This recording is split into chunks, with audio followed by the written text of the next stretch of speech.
Objektiivi raadio.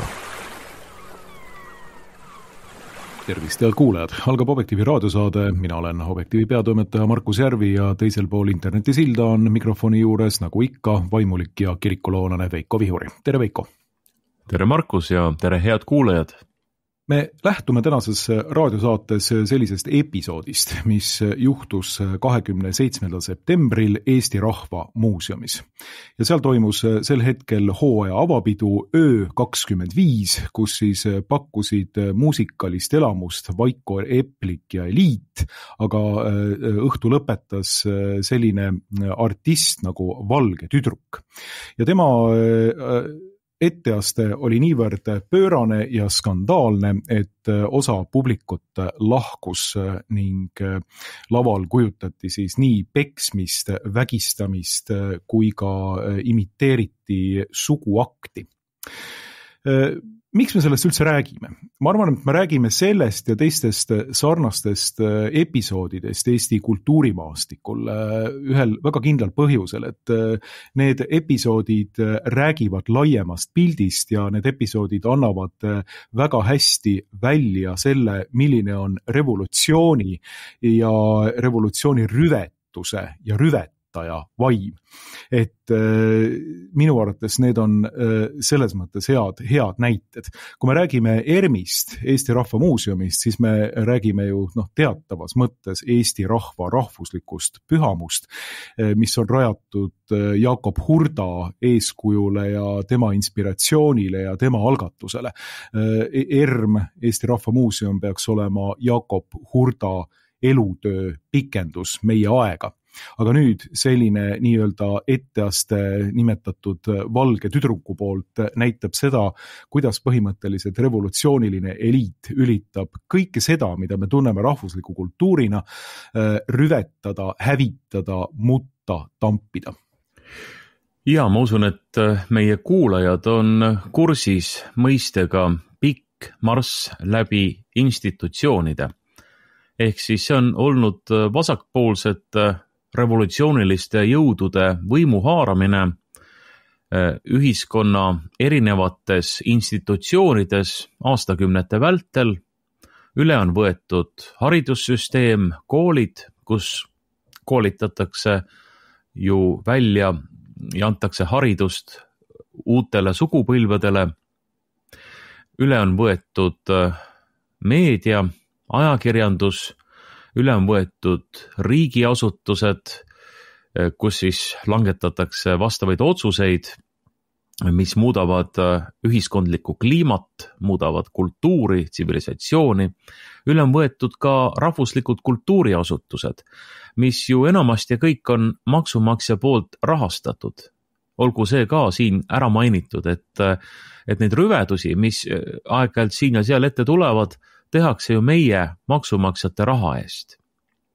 Ja täpselt nii juhtus ka Eesti Rahva Muuseumis septembri lõpus, millest siis kirjutas või millest informeeris koos vastava videolõiguga portaal Delfi.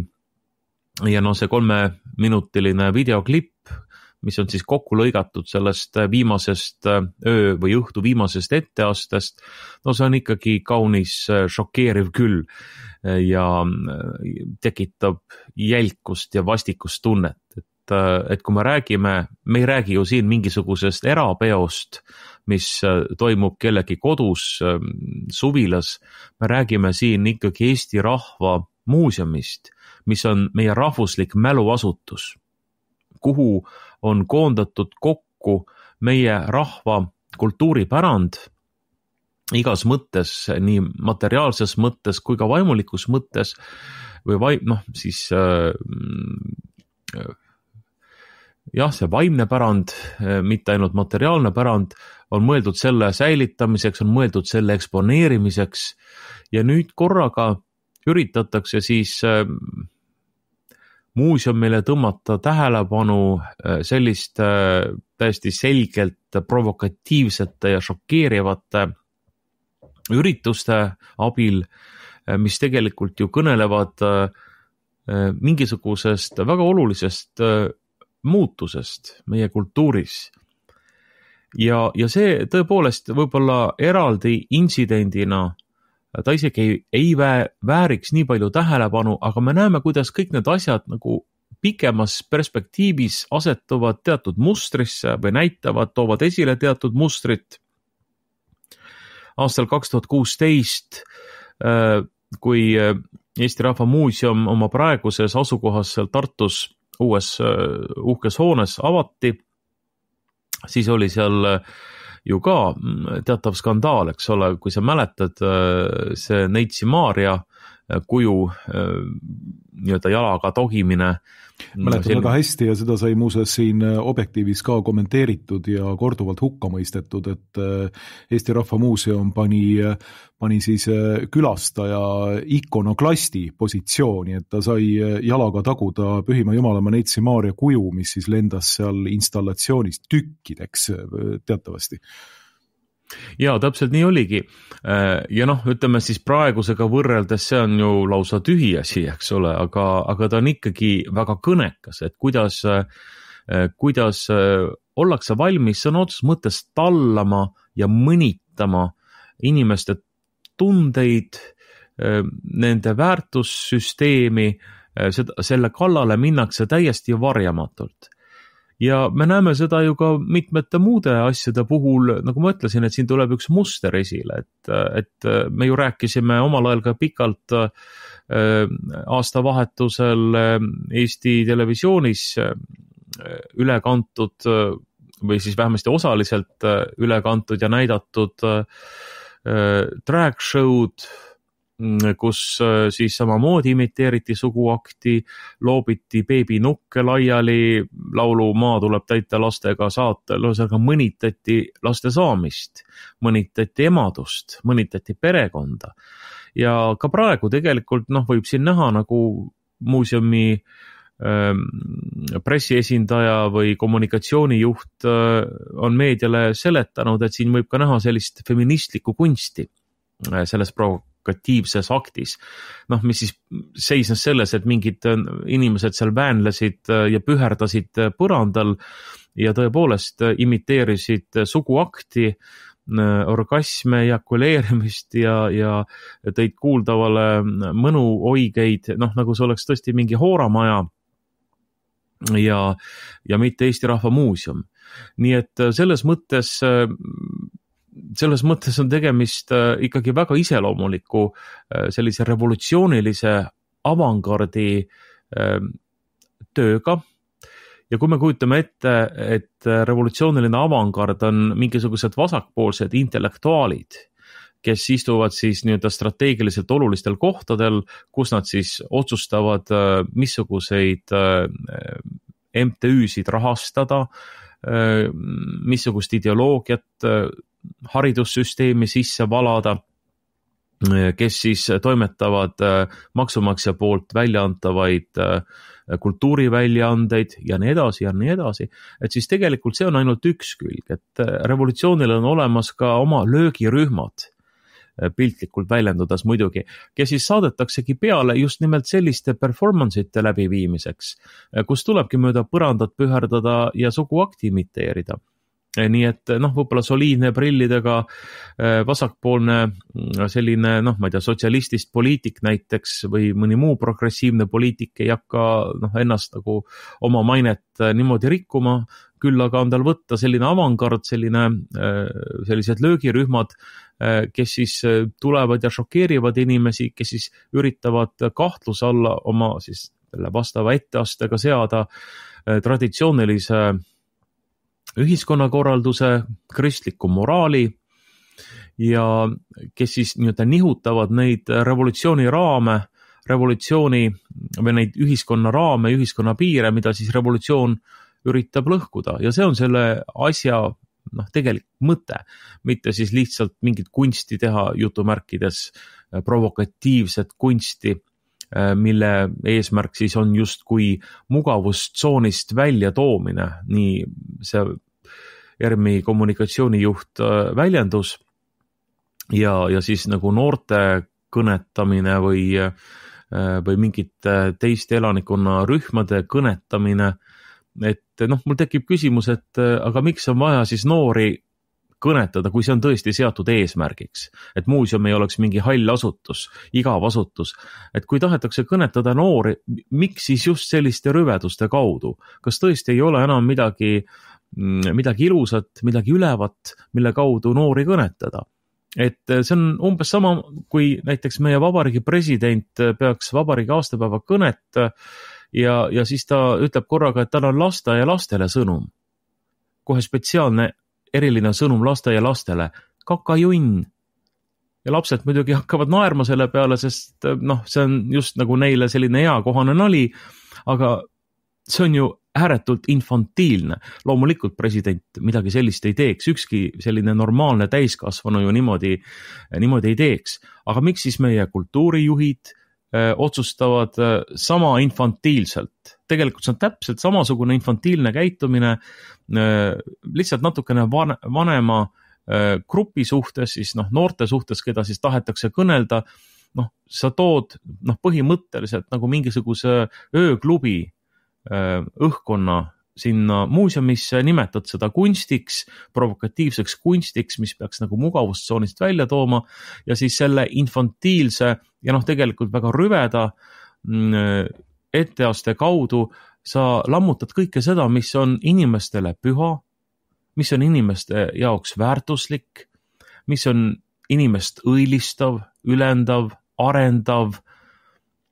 Tegelikult sa lammutad ju sellega muuseumi enda eesmärki, muuseumi enda tööd, eriti kui mõelda selle muuseumi rajajate peale, nagu sa nimetasid Jakob Hurta, kelle elutööks on vanavara kogumine, rahvaluule kogumine, kelle pärandi hoidmiseks see muuseum ongi ju suuresti asutatud.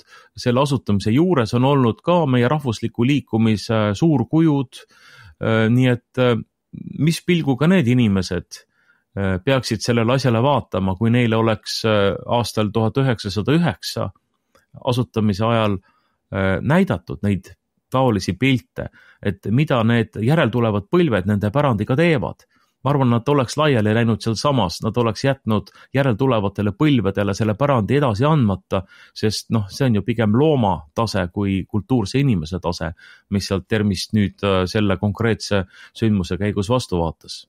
Ja, sa mainisid siin ühte huvitavat mõistet ja see on revolutsiooni avantgaard ja ühelt poolt võiks öelda, et tunduks just nagu revolutsiooni avantgaard oleks tõepoolest sellised nii-öelda valged tüdrukud, kes ropendavad, rõvetsevad laval, kes arendavad niinimetatud feministlikku diskursust seal ja kes tõepoolest siis üritavad šokeerida võimalikult labasel, rüvedal viisil oma publikut. Või et sinna kuuluks ka näiteks madam Andrus Vaarik, kelle teatriüliõpilastest katsejänesed loobivad lapsi lavale ja sugutimütsiga mingisugused inimesed tulevad lavalaudade vahelt välja. Et see on selline nagu reaalne avantgaard. Kahtlemata ta on püünel rohkem kui mingisugune selline rahulik ja prillidega hall kultuuripoliitik või kultuurijuht. Aga mina ütleksin seda, et tegelikult see reaalne avantgaard on ikkagi need samad ametnikud, need samad kultuurijuhid, need, kes on just nimelt sellisest kuidas öelda, revolutsioonilisest vaimust mitte ainult nakatunud, vaid kannavad seda ihaga edasi igale poole ja nende eesmärgiks ongi see rahvuslik kultuur ära rüvetada. Täpselt samamoodi nagu meie poliitilise eliidi eesmärgiks oli ühiskonna alusvundamendiks oleva perekonna ja abielu rüvetamine seadustega. Et need on inimesed, kes nagu käituvad põhimõtteliselt soliidselt, enam-vähem niimoodi, nad kuskil lavalaudadel ennast teineteise vastu ei hõõru ja mingit suguakti ei imiteeri, aga nad lasevad sellel kõigel sündida. Ja sa siin mainisid juba seda Eesti Rahva Muuseumi kommunikatsioonijuhti, kohusetäitjat Mikk Siemerit, kes siis rääkis sellest just nimelt, et oma põhitegevuses, tsiteerin, on Eesti Rahva Muuseum endiselt mälupaik ning näitus- ja sündmuste keskus. Sellegipoolest tuleb aga oma tegevustes katsetada, et mitte laskuda mõttelisse mugavustsooni ning kõnetada ka neid sihtgruppe, kelleni me muidu ei jõua, ütleb Eesti Rahva Muuseumi kommunikatsioonijuhi kohusetäitja. Ja sümptomaatiline on see, et ma ei ole näinud tegelikult Eesti Rahva juhi kommentaari sellele teemale. Aga küll ma otsisin natukene nagu netist, et kes on Eesti Rahva Muuseumi direktor. Selleks sai käesoleva aasta aprillis määrati kultuuriminister Heidi Purga poolt selline isik nagu Laura Kipp. Ja 2. maist või 5. maist siis, kui täpne olla, alustas ta oma tööd, nüüd ta on siis natukene vähem kui pool aastat seal olnud, mõned kuud, ja juba on hakkama saanud põhimõtteliselt täieliku skandaaliga. Ja huvitav on see, et seesama Laura Kipper räägib ka Eesti Rahva Muuseumi avalikus pressiteates sellest, kuidas, ma tsiteerin, tema fookuses on alati eelkõige inimesed, aga meeskonnala liigume kaasaegse, kaasava ja avatud organisatsiooni suunas. Muuseum peab olema ka ligipääsetav kohtumispaik ja lähtekoht, arendama kriitilist mõtlemist, inspireerima loovust ja loomingut, vaatama kirkal pilgul tulevikku ning andma hääle kõigile. Need on kõik suured väljakutsed. Niimoodi räägib siis Laura Kipper oma programmist ERMi enda külgedel. Ja temaga tehakse muidugi ERR-is ka intervjuu ja ERMi uus juht ütleb ka seal ERR-is siis, et muuseum ei tohi ühiskonna teravast tunnetamisest kaugeneda. Ja need on kõik sellised nii-öelda suurepärased terminid, mille taha varjub revolutsiooniline ideoloogia. Muuseum ei tohi teravast ühiskonna tunnetamisest kaugeneda. No, mida see terav ühiskonna tunnetamine tähendab, seda võisite nüüd siis septembri lõpus näha ERMi laval, kuidas valge tüdruk seal juba kirjeldavatel viisidel tegutses, ropendas ja rüvetses. Ja sellega siis muuseum ilma igasuguse häbitundeta ütleb, et ta üritab kõnetada noori inimesi. Et kujutate ette, et muuseum, Eesti Rahva Muuseum asetab ja projitseerib nooreks inimeseks sellise inimese, kes justkui peaks nautima seda, mida see rüveräppar seal ERMi laval teeb. Nii, et see on siis nagu noore profiil, millele Eesti maksumaksja rahadega üleval peetud Eesti Rahvusmuuseum, Eesti Rahva Muuseum noori käsitleb. No see on iseenesest juba skandaal. See on iseenesest juba tõsine küsimusmärk, et kuidas te üleüldse niimoodi käsitlete noori. Vastupidi, noori tuleks käsitleda idealistide inimestena, keda juhatada hüve, tõe ja ilu suunas ja mitte toita omalt poolt rüvedustega ja lasta sellel toimuda Eesti maksumaksja poolt üleval peetud Eesti Rahva Muuseumi lavadel. Et see on väga huvitav näide, mis puudutab nüüd sellist nii-öelda viisakat kultuurijuhti nimega Laura Kipperit, kes ilusti ise kuskil lavalaudadel ei püherda, aga küll laseb teistel seda teha. Et ma vaatasin huviga muuseas Laura Kipperi Facebooki profiili ja see on nagu üks huvitav tasand, mis sealt välja tuli, et kui te vaatate tema profiilipilte, siis seal on huvitavad profiilipildi lisandused.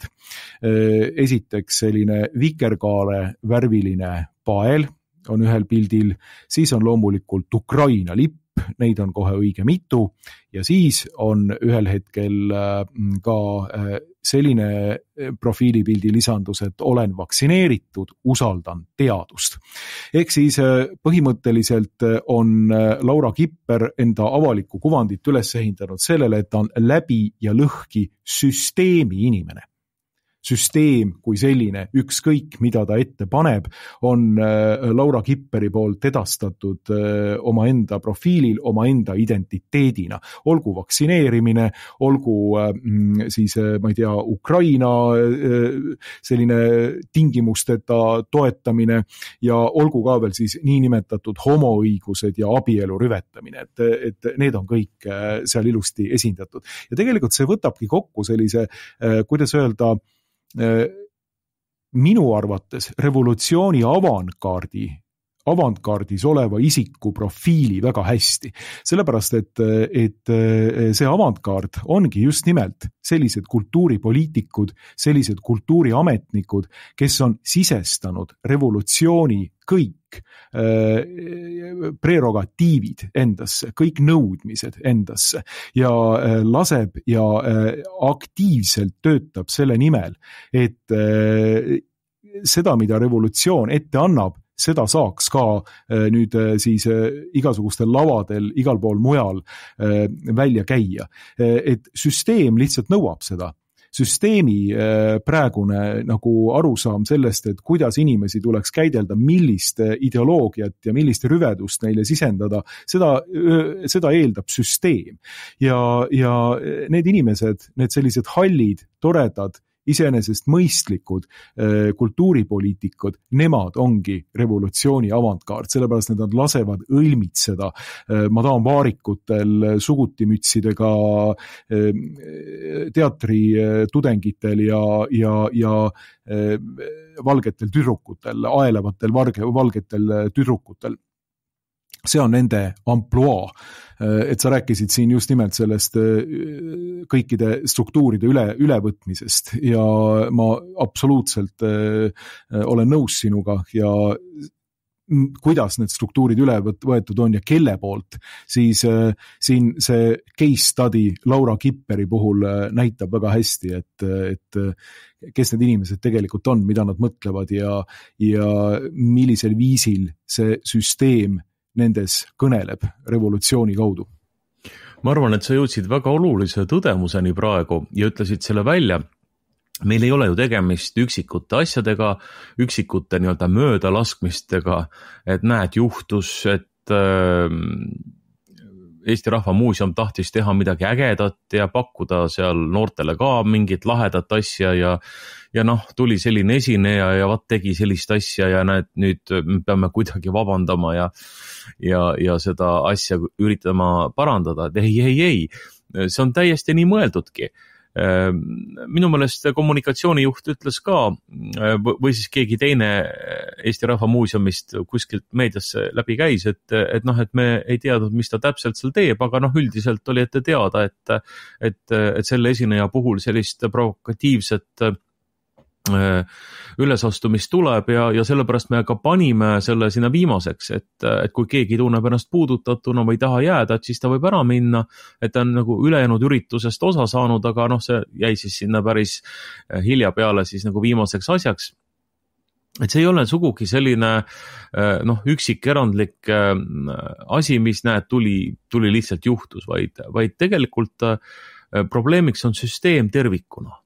Ja probleemiks on see, et Eesti riik on üle võetud sellise revolutsioonilise liikumise poolt. Me räägime revolutsioonist kui teadlikult antikristlikust, vasakpoolsest, sellisest ühiskondlik-poliitilisest ja kultuurilisest liikumisest, millele on oma selline poliitiline pealisehitus erinevate nõndanimetatud progressiivsete erakondade näol, tänapäeval Reformierakond, kindlasti sotsialistid, kindlasti Eesti 200 ja kindlasti on seal ka teistes erakondades, peavoolu erakondades nii-öelda selle vaimu kandjaid ja selle ideoloogia kandjaid. Neil on oma ametnikke ja riigipalgaliste armee, kellega nad on siis mehitanud olulised positsioonid riigi juhtimise süsteemis, kes siis tegelikult viivad ellu seda ideoloogiat. Neil on oma nii-öelda kultuuriinimesed, kes kes siis erinevates gruppides, erinevatel tasanditel kujundavad seda ideoloogiat, mõtlevad välja, sõnastavad, neil on oma kultuuriväljaanded, ajakirjad ja muud väljaanded, mida maksumaksja rahaga siis rahastatakse, kus siis ilmub selline teoreetiline käsitlus, et mida nüüd tuleks veel teha, kuidas siin vasturevolutsiooniga paremini saaks võidelda, konservatiivide hääled vaigistada, neid naeruvääristada. Ja siis on just nimelt see tasand, kus siis olulised ühiskondlikud mäluasutused võetakse oma kontrolli alla just taoliste juhtide kaudu, taolise personali kaudu, kes laseb seal sellist asja korraldada ja siis tuntaksegi, et me olemegi midagi siin ühiskonnas juba muutnud. Me oleme selles ühiskonnas nagu hoopis teise õhustiku loonud. Et see on tehtud kahtlemata võimupositsioonilt, selle taga on riiklik rahastus, see ei ole lihtsalt niimoodi, et mingisugune eramuuseum teeb oma sellise happeningi oma rahadega ja vastavalt oma eelistustele, vaid rõhutan, tegemist on lihtsalt maksumaksja raha suunamisega rahvuslikele mäluasutustele, üldse rahvuslikele erinevatele asutustele, teatrid, rahvusringhääling, loomulikult muuseumid ja siis sellest rahast muuhulgas tehakse ka sellist asja. Ma nüüd ei oska öelda, kas okupatsioonide muuseum on erakätes või on see ka üks riiklik muuseum, aga me mäletame, et siin ju mõne aasta eest või juba päris mitme aasta eest on see ju ka ümber tehtud, ei ole enam ju okupatsioonide muuseum, vaid on muudetud vabamuks. See sõna või nimetus ise kõlab või loob sellise assotsiatsiooni vabadusega ja et me siin ka nihutame neid vabaduse piire ja arendame, edendame vabadust, jutustades siis seda okupatsioonide lugu, mis meie rahval on saanud osaks ja näitame, kuidas me siis oleme üle elanud need ahistavad okupatsioonid ja tulnud sealt välja ja see vabamu mõned arvates võiks seda isegi valamuks nimetada, mingi koht, kus siis sa valad nagu midagi ära. Et selles vabamus on ette võetud täpselt samamoodi vikerkaare asja ajamine, on tehtud seal vastavaid ekspositsioone või näitusi. Nii et me näeme, kuidas üks oluline mäluasutus teise järel võetakse revolutsiooni poolt üle ja see pannakse meile kõigile näkku irvitama. Täpselt samamoodi nagu kogu see Madame Variku suur ülesastumine irvitas meile näkku vana-aasta õhtul, siis kes vaatas rahvusringhäälingut, väga paljud inimesed vaatavad, mina ei vaadanud. See tähendab, see jutustab meile sellest, et meie riik on üle võetud.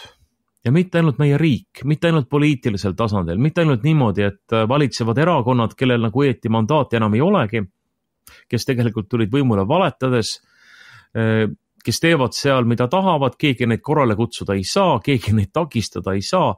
Mitte ainult niimoodi ei ole, vaid üle on võetud ka meie kultuur. Ja see on kõige tähtsam.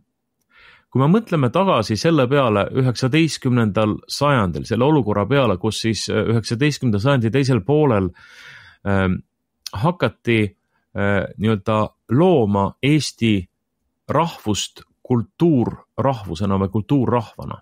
Ja meie suured eestvedajad toona üritasid siis anda Eesti rahvale, kultuurrahvale omased institutsioonid ja võimalused, et järeltulevad põlved saaksid elada teiste kultuurrahvaste kõrval samaväärselt, et neil oleks oma haridusasutused, oma kultuuriasutused, oma vaimne kultuur, isegi kui toona 19. sajandil tundus, et poliitiline iseseisvus ei ole realistlik, oldi ju suure Vene kotka all toona ja iseseisvus ju tekkis ja olles teatavasti 1918. aastal.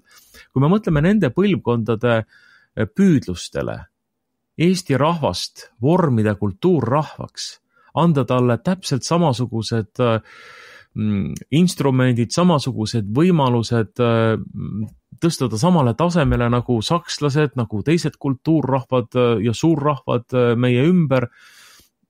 Ja nagu Jakob Hurt ütles, et kui me ei saa ka arvult suureks, siis saagem vaimult suureks. Jakob Hurt, kelle elutöö edasi kandmiseks ja hoidmiseks on loodud Eesti Rahva Muuseum.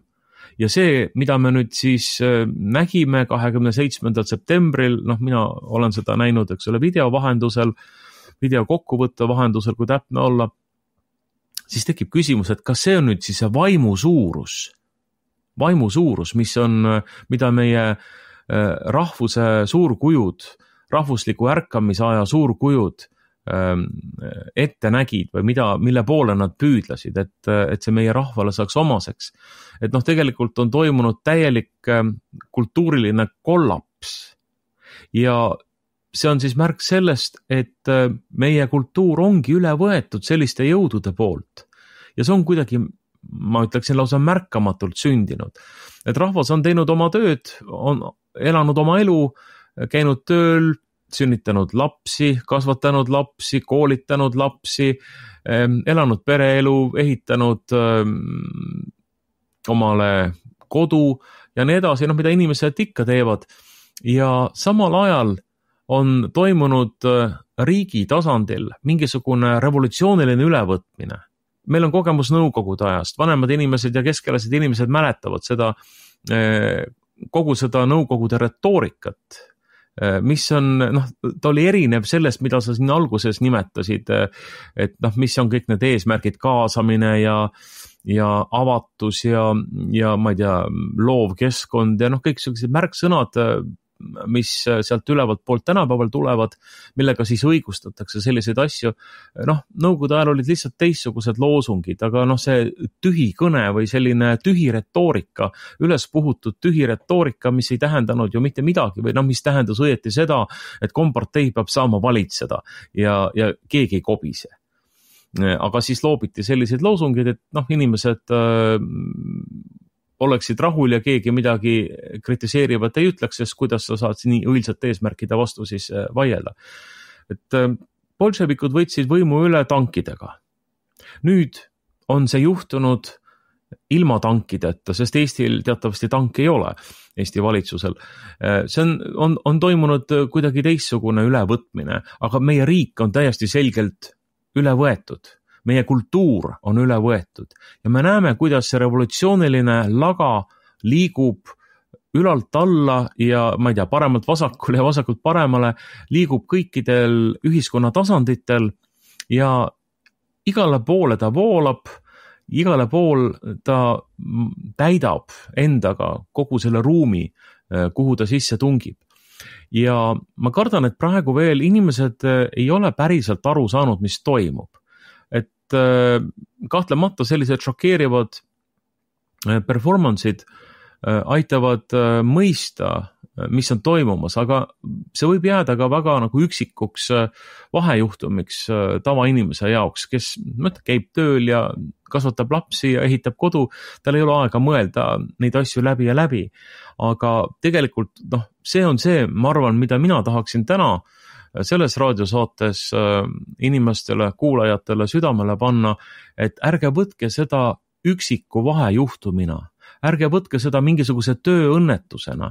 Saage aru, et meie riik on üle võetud, meie kultuur on üle võetud revolutsioonimeelsete inimeste poolt, revolutsiooniliste jõudude poolt, et see on selline lai suundumus mitte ainult Eestis, vaid kogu läänemaailmas, et tegelikult selle taustal ongi kogu see isegi mitte lihtsalt kultuurisõda, nagu seda nimetatakse vahest, vaid see on võitlus lääne tsivilisatsiooni hinge pärast. Kunagine kristlik lääne tsivilisatsioon on põhimõtteliselt suudetud lammutada, on hävinud või hävimas, on jäänud veel viimased mingisugused printsiibid, viimased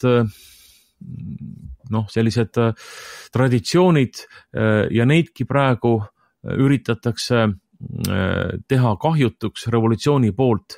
Et tegemist siin taustal ongi suure võitlusega, kultuurivõitlusega, tsivilisatsioonilise võitlusega ja teoloogina, kristlasena ma ütlen loomulikult, et see on veel palju suurem võitlus, see on vaimulik võitlus valguse ja pimeduse vahel ja revolutsioon on kahtlemata esindab pimeduse jõude, ta on pimeduse tööriist, ta on tööriist kõige esimese mässaja käes, Lutsiferi käes, saatana käes, kes korraldab Jumala vastu mässu kõikidel tasanditel, kõikides sfäärides, kus temal mingisugust sõnaõigust on ja loomulikult nii inimese isikliku elu tasand kui ka ühiskondlik tasand on just see koht, kus nii-öelda Jumalale see lahing anda.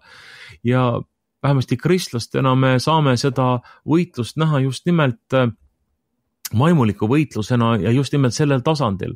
Ja minu jaoks selles mõttes ei olegi ju selle Eesti Rahva Muuseumi intsidendi puhul mitte midagi uut. See ei pane isegi selles mõttes imestama. Jah, ta teeb vihaseks või paneb nördima, et näe, et nüüd jälle on tehtud selline asi seal, aga tegelikult ei ole ju selles mitte midagi uut.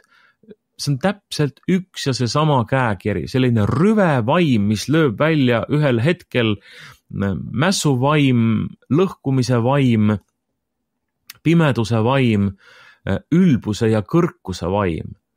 Ja seda võib nimetada ükskõik mis nimedega, olgu ta siis mingisugune, ma ei tea, feministlik diskursus või ma ei tea, šokeeriv kunst või mugavustsoonist välja tulemine, et see tegelikult ainult on mõeldud varjamiseks, selle asja olemuse varjamiseks. Ja me peame endale sellest aru andma, et siin viimselt siin taga ei ole meil mitte võitlust, isegi mitte erinevate poliitiliste ideoloogiate vastu, näiteks ütleme vasakäärmuslus või midagi taolist, vaid see on puhtalt, teoloogiliselt võetuna puhtalt võitlus pimeduse jõudude, pimeduse vürsti, selle maailma vürsti ambitsioonide vastu ja kristlastena on meil eriline kohustus ja eriline võimalus siin vastu hakata ja üritada vähemasti piirata selliste nähete tekkimist ühiskonnas ja vähemasti praegusel hetkel, praegusel tasandil öelda, et sellised ettevõtmised ei ole heaks kiidetavad, me ei saa neid aktsepteerida ühiskonnas, me peame oma riigi, oma ühiskonna, oma kultuuri tagasi võtma, nii palju kui see meie inimlikus võimuses on. No sa kahtlemata jõudsid revolutsiooni kirjeldamisel vaimuliku tasandi tuumani, et tõepoolest see on võitlus vana maa ja Kristuse vahel ja see on võitlus inimese südames selle üle, kes kuhu oma lojaalsuse annab ja kes keda teenib. Et kahtlemata nii see tõepoolest on. Mind huvitaks tegelikult jõuda ka selle rüvetamise fenomeni, kuidas siis öelda nagu fenomenoloogilise tuumani, me vähemalt üritada nagu samme teha selles suunas. Et ma olen mõelnud seda, et meil on palju räägitud just nimelt sellest, et meil on tegu siin mingisuguse kultuurikatkestusega. Kultuurikatkestus on see, et eelnevad tsivilisatsioonilised ideed, mõtted, ideaalid, väärtused ei ole enam uuele põlvkonnale kuidagi arusaadavad ja tegu on nagu sellise süstemaatilise nii-öelda lõhega eelneva kultuuri ja praeguse kultuuri vahel. Aga tegelikult kui vaadata, et milles see kultuurikatkestus seisneb või mis on tema nii-öelda otsene tagajärg, on see, et me oleme jõudnud selle kultuurikatkestuse järgi barbaarsusesse ja barbaarsus või barbar on tegelikult see, kui me vaatame tema definitsiooni, siis barbar on see, kes on tsiviliseeritud ühiskonna, tegelikult kultuuri ja moraali koodide keskel võõras. Ta ei tunne enam neid enda omaks. Ja tegelikult ainus viis, kuidas ta suudab üleüldse tsivilisatsiooni, kultuuri, ideaalide, väärtustega, endale võõraste suurustega suhtestuda on see, et neid rüvetada, maha põletada, mutta trampida, hävitada, maha raiuda, lõhkuda, teha enda järgi puhas plats. see on viis, kuidas ta suhtestub eelneva tsivilisatsiooni suhtes. Aga tegelikult, kui hakata vaatama kõiki neid nii-öelda valgeid tüdrukuid ja Sveta Grigorievaid ja Madame Andrus Vaarikuid ning ma ei tea, Gleidis Mikk Pärnitsaid Kaljulaidalt kultuuripreemiat saamas ja niksu tegemas, eks ju. See oli ka üks selline huvitav vahejuhtum siin 10 aastat tagasi umbes, või natukene vähem ilmselt. Aga kui vaadata neid, siis ma hakkasin mõtlema ka selle peale, et tegelikult vaata, need ei ole nii-öelda süütud barbarid, et revolutsioon ei tooda selliseid süüdimatuid või süütuid barbareid. Et nad ei ole samasugused barbarid nagu hunnid Rooma müüride juures, kes lihtsalt on kuidagi tulnud sinna vallutama ja teevad oma tööd. Nad tõsi, nad käituvad Roomaga täpselt samamoodi nagu iga teine barbar. Nad tahavad ära hävitada, nad panevad kultuurimälestised põlema ja tulevad ja vägistavad ja tapavad ning hävitavad ja röövivad. Et tõsi, see on selline süüdimatu või süütu barbar, kes kogu sellest kultuurist, mis seal on olnud, tegelikult ei saa aru, ei mõista ja ta tuleb ja trambib selle jalge alla. Aga need barbarid, mille revolutsioon siin toodab, on tegelikult süüga barbarid, nad teavad väga hästi seda eelnevat. Nad on piisavalt kodus oma enda kultuuris ja just nimelt see paneb neid vihkama seda kultuuri, nad tunnevad seda kultuuri, et Madame Andrus Vaarik ka on käinud läbi korraliku kurikulumi näitlejana ja tunneb Eesti kultuuri ilmselt väga hästi, kindlasti paremini kui keskmine tavainimene, kes ehitab kodu ja töötab. Ta on lugenud kindlasti palju rohkem kui lihtsalt tavaline tööline. Ta teab väga hästi, mida ta hävitama tuleb. Nad teavad väga hästi, et just nimelt sellist kultuuri, mida me oleme siiamaani üles ehitanud, kas sellist Jakob Hurdalikku, kristlikku tsivilisatsiooni, Eesti rahva väärtustele ja kristlikele väärtustele rajatud kultuuri. Nad vihkavad seda, nad tahavad seda hävitada ja seda maa alla trampida ja tahavad selle lõhki kiskuda. Ja see on selline nagu, see ei ole enam tavalise hunni või mõne muu langobardi mentaliteet. See on kultuurist endast tuleneva revolutsiooni kandja mentaliteet. Aga kokkuvõtlikult võib ütelda seda, et revolutsioon suhtes kristliku tsivilisatsiooniga toodab neid barbareid, neid vihaseid, barbaarseid inimesi, kes tahavad seda kultuuri, kus nad sündinud on ja mis neid tegelikult on tootnud ära hävitada.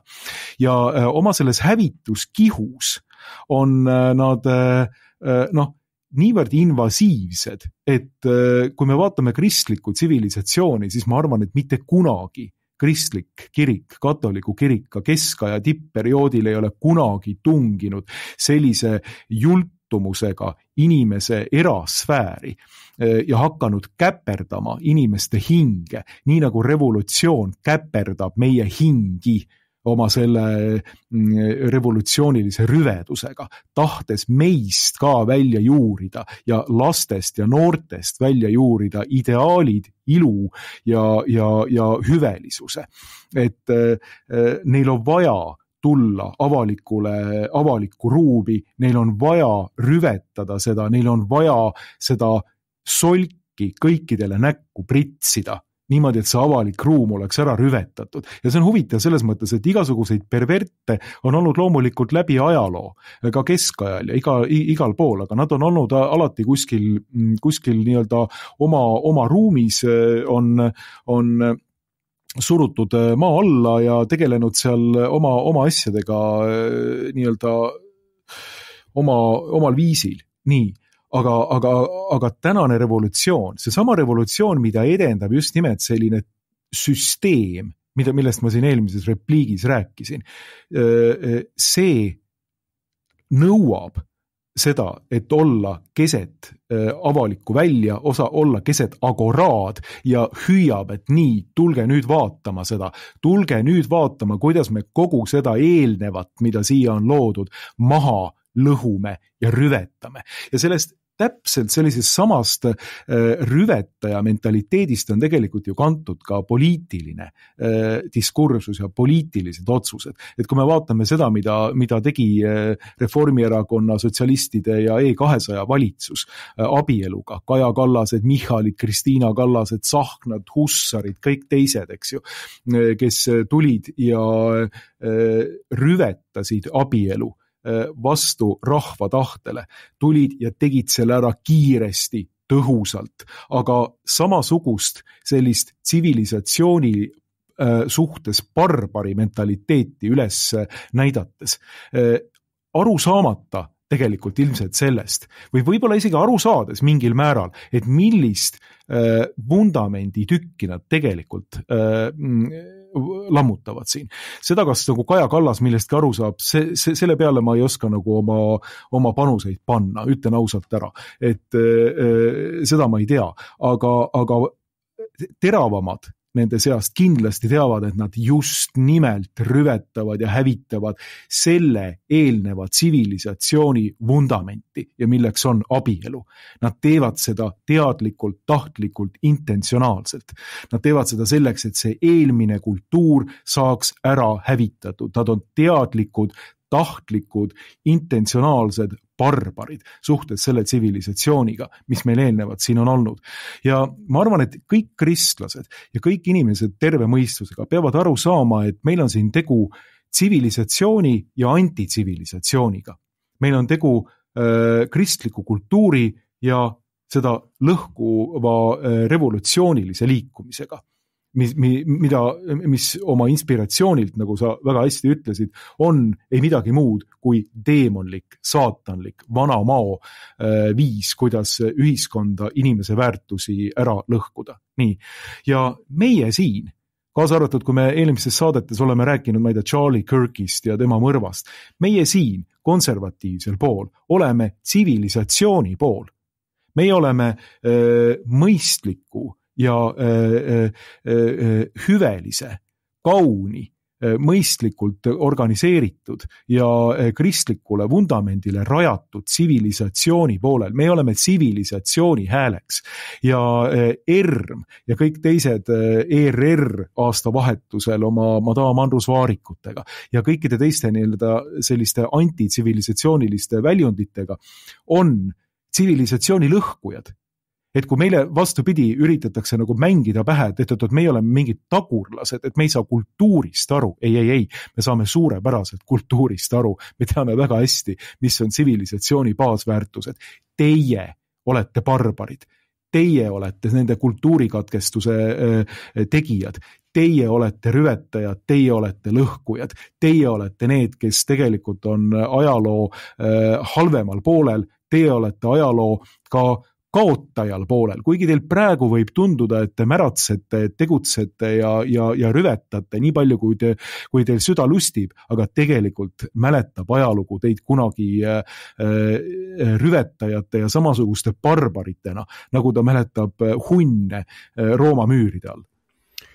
Ja, revolutsioon ei taha ju mitte ainult üle võtta meie ühiskondi, meie kodusid, meie elusid, ta tahab eeskätt üle võtta meie hinge.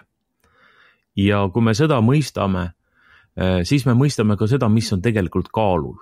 Revolutsioon tahab muuta meid kõiki vastuvõtlikuks kogu sellele maailmapildile, maailmavaatele, mida ta esindab, mida ta edendab. Ja võitlus ei käi üksikute institutsioonide pärast, üksikute asjade pärast, olgu selleks perekond, abielu. See kõik on lihtsalt revolutsiooni liikumise üks või teine etapp, et on vaja lahendada need ja need ülesanded, ära võtta need institutsioonid rahvastelt, ühiskondadelt, muuta need ära ja siis liikuda juba edasi järgmiste teemadega. ja ma võrdleksin seda võib-olla, et asja nagu kujundlikumaks teha või paremini hoomatavaks teha Sõrmuste isanda triloogiaga, et seal on erineval tasandil nii-öelda Mordori teenreid. On juhmid, orkid, kes tõepoolest lammutavad barbaritena, keda võiks siis just nimelt käsitleda revolutsiooni rünnakrühmadena, kes tulevad ja karjuvad tänavatel näiteks konservatiivide peale, teevad igasuguseid hääli, me oleme ju ka neid videosid näinud hästi palju, kes püherdavad põrandal, kes imiteerivad suguakti, kes rüvetavad, kes lammutavad, kes külvavad kaost. On mingisugune kesktasand, võib-olla isegi väga tähtsad tegelased, nagu see võlur Saruman, kes arvas, et ta on iseseisev tegija ja tegelikult me teame, et selle Tolkieni loo järgi oli ta vaid oma ainuma isanda, Mordori isanda Sauroni teenistuses. Ja nii on selle revolutsiooniga samamoodi, et kõik ka need intellektuaalsed tegijad, prillidega vasakpoolsed mõtlejad ja poliitikud, jällegi sellist kujundi keelt kasutades, et kes võivad arvata, et nemad nüüd midagi siin mõtlevad, midagi üritavad nagu ühiskondlikke protsesse mõtestada ja arendada, et ka nemad on tegelikult selle ühe ja ainsa oma isanda sulased ja teenrid, kes viivad ellu kogu seda programmi, kas nad annavad sellest endale aru või ei anna, seal ei ole isegi vahet. Aga nad täpselt seda teevad. Nüüd küsimus on selles, et mida siis meie rahvas saab teha, mida meie inimesed saavad teha, mida meie kuulajad saavad teha. Et kas me saame kuidagi sellele asjale vastu? Jah, see on palju suurem võitlus, kui nüüd Eesti Rahva Muuseum või muud meie rahvusliku mäluasutused ja nendega seonduv, see kaugelt ületab ka meie Eesti piire, aga meie peame andma lahingu oma positsioonidelt, mis meil on, kõigepealt muidugi oma elus, oma perekonnas, oma ümbruskonnas, oma töökohas ja oma riigis otse loomulikult. Et meie riik ei ole ju loodud revolutsiooniliste rüvetajate jaoks. Meie riigil on vähemasti sõnastatult ju palju kõrgemad eesmärgid. Eesti rahva kasvamine, Eesti rahva püsimine, eesti keele ja kultuuri säilimine läbi aegade. Selleks on Eesti riik ellu kutsutud, selle nimel on erinevad põlvkonnad töötanud, meie intellektuaalid, meie rahvusliku liikumise suurkujud 19. sajandil, 20. sajandil, ka rahvusliku taasärkamise aegadel 80. aastate lõpus. See on paljude põlvkondade püüdlustele ja ideaalidele rajatud riik ja iga selle riigi tõsise ja lojaalse kodaniku ülesanne on hakata revolutsioonile vastu, loomulikult oma võimaluste juures, oma positsioonidelt. On inimesi, kelle mõjuvõim on suurem, kes on näiteks poliitikas, kes saavad mõjutada võitlust parlamendis erinevate vasturevolutsiooniliste otsustuste kaudu, kes saavad võib-olla ühel päeval tagasi pöörata abielu rüvetamise otsused, kes saavad mingil muul tasandil riigivõimu juures olles asju parandada, tagasi pöörata. Aga antud juhul, kui me räägime Eesti Rahva Muuseumist või siis ka, ma ei tea, näiteks Rahvusringhäälingust ja nii edasi, et seal oleks ikkagi oluline lasta kuuldavaks teha ka tavakodanike hääl. Et inimesed ise peavad ütlema, et nad ei ole nõus sellega, et niisuguseid asju tehakse rahvuslikes pühamutes. Ma tean, et see on selline natukene religioosse keelekasutuse toomine siis puhtalt ilmalikku rahvuslikku valdkonda, aga tõepoolest, et me oleme rahvana ju väärtustanud oma ajaloopärandit, oma kultuuripärandit, oma keelt, oma iseolemist ja selles mõttes nad on meile ikkagi teatud mõttes ju pühadused, mida me väärtustame ja hoiame. Me ei saa nõustuda nende asjade ära lörtsimisega. Me ei saa nõustuda, et revolutsiooni rüve vaim võtab need üle, irvitab meile näkku, läheb edasi juba järgmise ja järgmise pühamu kallale.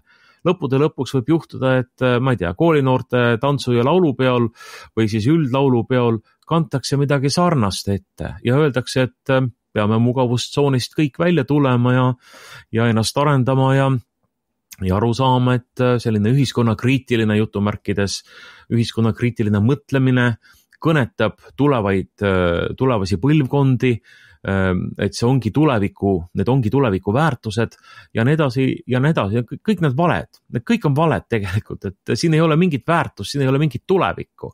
See on hääbumine, see on surm ja see ongi see, mida see revolutsiooni isand tegelikult, see revolutsiooni käima lükanud jõud tegelikult soovib.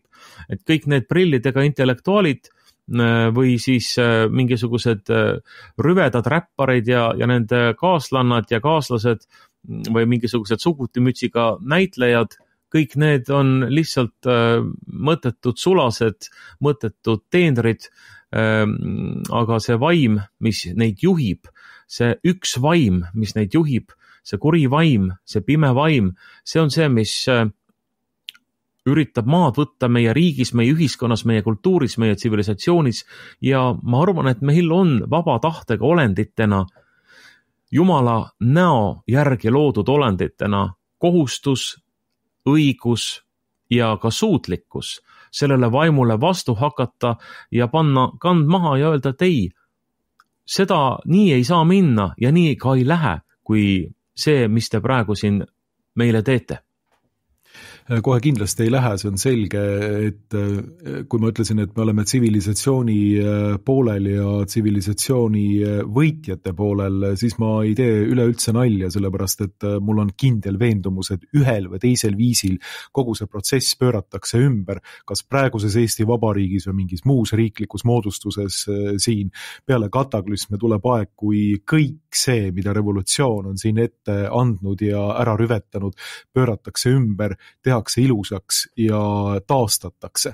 Et see on minu selge veendumus ja mulle väga meeldis see, et sa rääkisid nendest nii-öelda Tolkieni analoogiatest, et see on väga huvitav, et just nimelt orgid, need kõige lihtsamad või kõige lihtsamad olendid seal, on need, keda kasutatakse ära.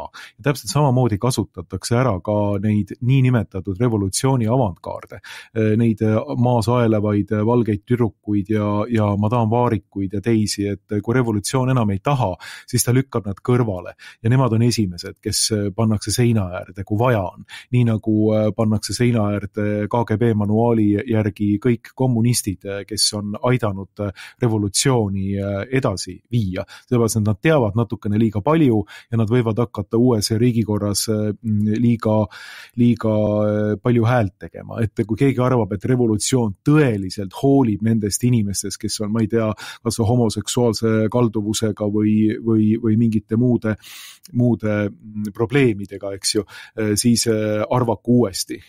Nad on lihtsalt vahendid selleks, et reaalselt ka seda praegust ühiskonda ära hävitada. Et minu sõnum nendele inimestele on see, et tulge meie poole üle, saate jõuluks koju sooja pliidi ette, sooja toitu sööma, hapukapsast verivorsti ja kartulit nautima, nii et ärge laske ennast revolutsioonil ära kasutada jala sõjaväena.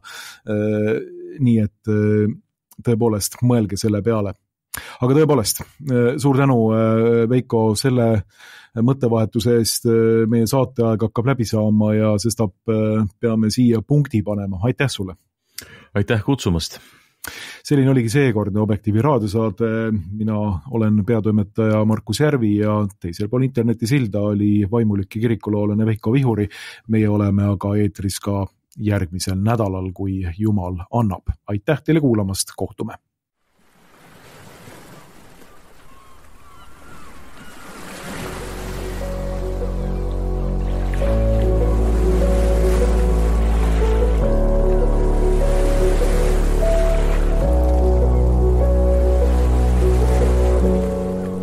Objektiivi raadio